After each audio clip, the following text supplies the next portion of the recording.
quelqu'un a une idée sur ce qu'on avait dit la fois passée? Oui. On avait parlé sur quoi? La croissance spirituelle. La croissance spirituelle, amen.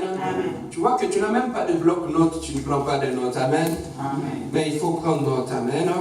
Alors, la fois passée, on nous avait parlé sur la croissance spirituelle. Alors, aujourd'hui, nous voulons exploiter un autre thème. C'est un peu difficile à parler sur ce thème-là, parce que ça touche directement à l'homme.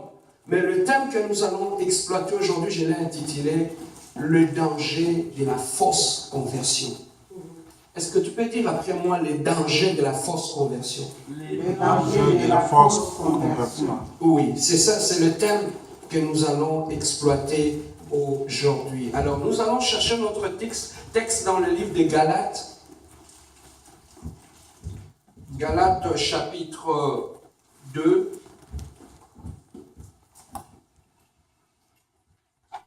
Je vais rapidement prendre mes lunettes.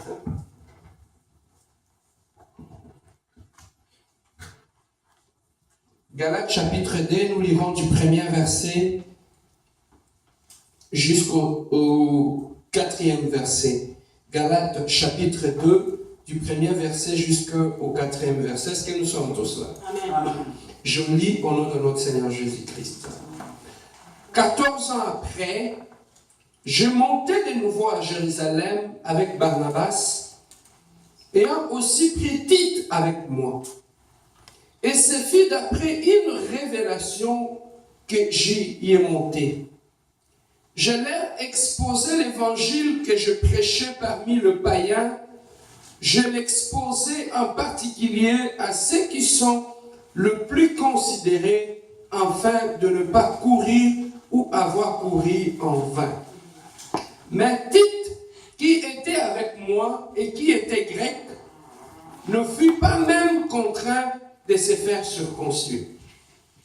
Et cela à cause de faux frères qui s'étaient furtivement introduits et glissés parmi nous pour épier la liberté que nous avons en Jésus-Christ avec l'intention de nous asservir.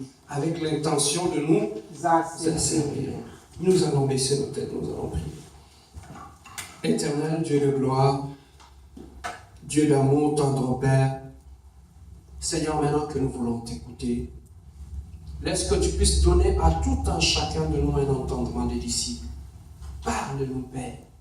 Révèle-nous ta volonté, éternel Dieu. Si nous sommes là ce matin, c'est parce que nous voulons t'écouter. Éternel Dieu de gloire, aujourd'hui aussi nous voulons dire comme Simon-Pierre, où irons-nous, Jésus? Car en toi, il y a les paroles de la vie. Voilà pourquoi ce matin, nous sommes venus vers toi pour accueillir, recevoir les paroles de la vie. Merci pour ton amour. Seigneur, donne en tout un chacun de nous un entendement de disciples. J'éloigne tout esprit d'intellectualisme, de somnolence, de fatigue spirituelle. Je l'éloigne au nom puissant de notre Seigneur Jésus-Christ. Que la parole de Dieu soit annoncée dans le nom merveilleux, précieux de notre Seigneur Jésus-Christ. Nous disons Amen. Amen. Oui, bien-aimés, les thèmes que nous allons exploiter aujourd'hui, je l'ai intitulé « Le danger de la fausse conversion ». Bien-aimés, ici dans les textes que nous avons lus, Paul est en train d'expliquer qu'il était avec les autres frères, avec Tite et les autres. Ils sont allés servir le Seigneur.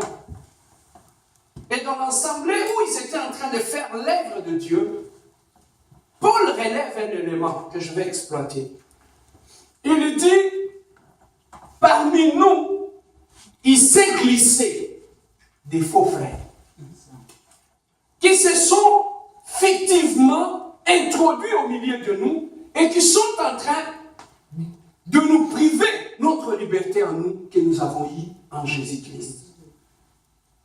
Il a dit au milieu de nous,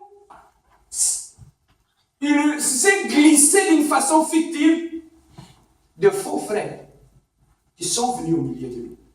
Alors, depuis ce temps-là, nous comprenons que parmi les chrétiens qui se réunissaient, il y avait aussi des faux frères.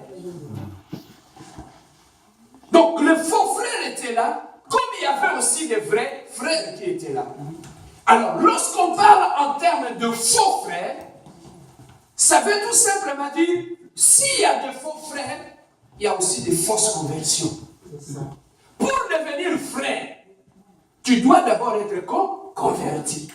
Mais ces gens-là, qui s'étaient infiltrés parmi les enfants de Dieu, il y avait aussi de faux. Mais ils étaient là et ils se réunissaient avec le peuple de Dieu. Mais bien aimé, j'aimerais d'abord que nous puissions connaître une chose. Un faux converti, ce n'est pas un païen. Un païen, c'est autre chose. La fausse conversion ou un faux converti, c'est d'abord quelqu'un qui est venu au milieu des enfants de Dieu et qui a raté sa conversion.